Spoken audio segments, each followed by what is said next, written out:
sun is relatively motionless as we do.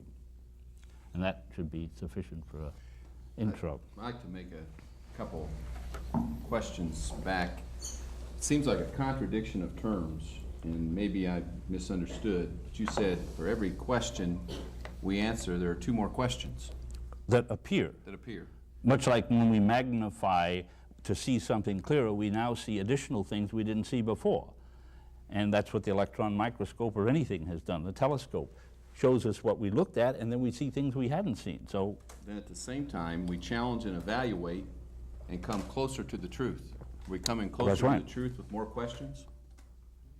Only within that sphere of light, in which we have the infinite darkness, which is all questions we're not even aware of. And one other, as a mathematician. A mathematician? Well, no, I better say that. Okay. Don't quote me on that one. It's all right. I was a math major. That's all right.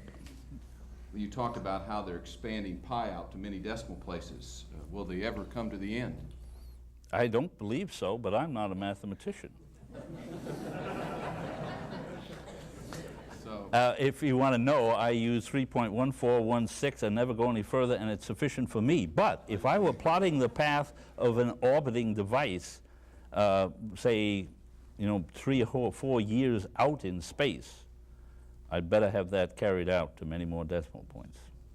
And then there's several questions here, and I'm not, I'd like to let you have a little bit more time because there's several questions about the age of the Earth and versus young versus old.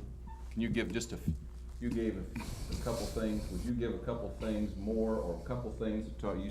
I remember you said something about the sun is shrinking, the moon is receding. That's the two I wrote down. But give a couple reasons why you believe that the Earth is young, and then you give a couple reasons why you believe the Earth is old.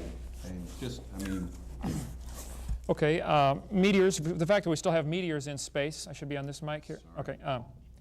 Yet comets or meteors only last 10 to 15,000 years before they're blown apart by the solar wind, yet we still have hundreds or possibly thousands of comets and meteors floating through space, indicating either they are constantly being formed someplace, or the universe is indeed less than 10 or 15,000 years old, because that's about all the longer they can last. The Earth is slowing down. The spin rate is slowing down. The erosion rate of the continents, at the current erosion rate, the continents would erode flat in 14 million years, which means they have eroded flat 5 times since the dinosaurs died out by evolutionary thinking, just at the current erosion rate. And I know the current theory is the mountain uplifting and seafloor spreading, and I'm familiar with all of that. But that's just an indication that that's a limiting factor. You want things from, is that like what you're looking for? Good. Okay. That's fine. Well, the age of the Earth in absolute time is based on various means of radiometric dating. Carbon-14 was mentioned earlier, which, like a thermometer for, say, oral thermometer, which covers a rather narrow range of temperature, carbon-14 was never used or intended by anyone to go back as far as my colleague indicated. It is purely like a limited thermometer. It's a recent one.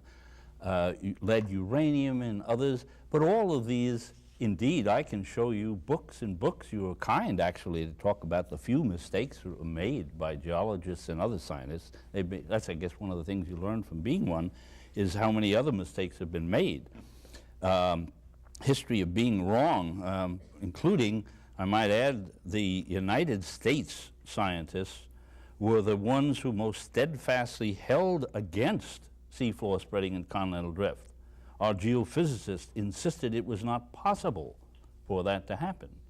And kicking and screaming, our colleagues around the rest of the world worked it out. Finally, 2 Americans came up with a theory, but it was back to the drawing board, along with the engineer who said the bumblebee doesn't fly. The bee, independent of this, flies nicely.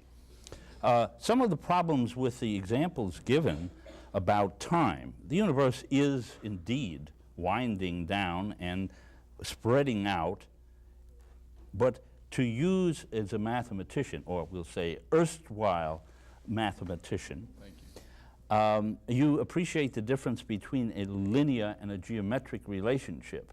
And that is one of the problems, that no one has decided which application would be more appropriate when we try and crank things back. We know they're going out, so should they come back at a linear rate, an accelerating rate? We don't have any criteria against which to judge this.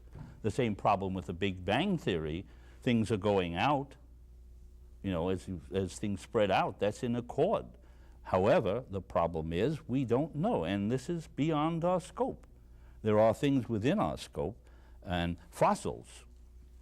Fossils are accidents. I lecture on that, and I'm not thrown out of the university, but fossils should not occur, simply because this system is beautifully designed to recycle all the components. We have hosts of organisms that cause decay and recycling within the system, and cycles of all the atoms and elements. And it is only the exceedingly stupid or those caught in accidents that get preserved as fossils. And that goes for the men who fell in crevasses and the mammoths. Unfortunately, then, our judgments are based on remnants of probably the ones that are being selected out rather than the average. And gaps in the rock record, to be sure, you're quite correct. Nowhere does that column exist, because we have, on one hand, erosion taking place above sea level and deposition taking place below sea level or water level. And it is only through a composite of here and here and here, and that is listed as a generalized composite. But the cumulative converging evidence in seafloor spreading, the process in which our continents are moving about. Good, I was hoping you'd explain that. This essentially pulls these things together in a way that almost makes me suspicious. And a lot of geologists are putting the brakes on lest everyone think that this is a unifying theory with no flaws. For such a theory certainly is not the handiwork of man. Ben, you mentioned, you brought up several questions on Big Bang. I think that was in the news here recently. I know I talked about it on the radio program, and the news article that I read stated how the universe could have come from particle the size of an atom. And you could have won $1 million. That "could" is a critical operative word. Both of you make a comment on the Big Bang Theory from your... It's purely that. And it's based on this cranking back. If everything's going out, they say, aha, then we'll run it back and see when it all comes together. The question is how fast you run it back. And I agree with you. I don't think anybody has the foggiest idea of doing it. And they come back at different times. And they'll be arguing about that at professional meetings for some time. And we'll all go on with our lives completely indifferent to that, I might add. Okay. The evidence he's referring to about it spreading out, there are a number of astronomers and geologists that would disagree and say it is not spreading out. The evidence is based on the red shift. We do not know how far away the stars are. We can only measure up to maybe 100 light years, and we're using parallax trigonometry, so some people stretch it to 200. I think that's a little beyond credibility, but regardless, it's certainly not millions. We do not know how far away the stars are. They may very well be billions of light years away, and we do not know for sure that they are spreading. There are many astronomers, reputable astronomers, who will say that the red shift is due to other causes that has nothing to do with the Doppler effect of light of the receding universe. So I'm not saying they're not spreading, but I'm saying we don't know that they are. If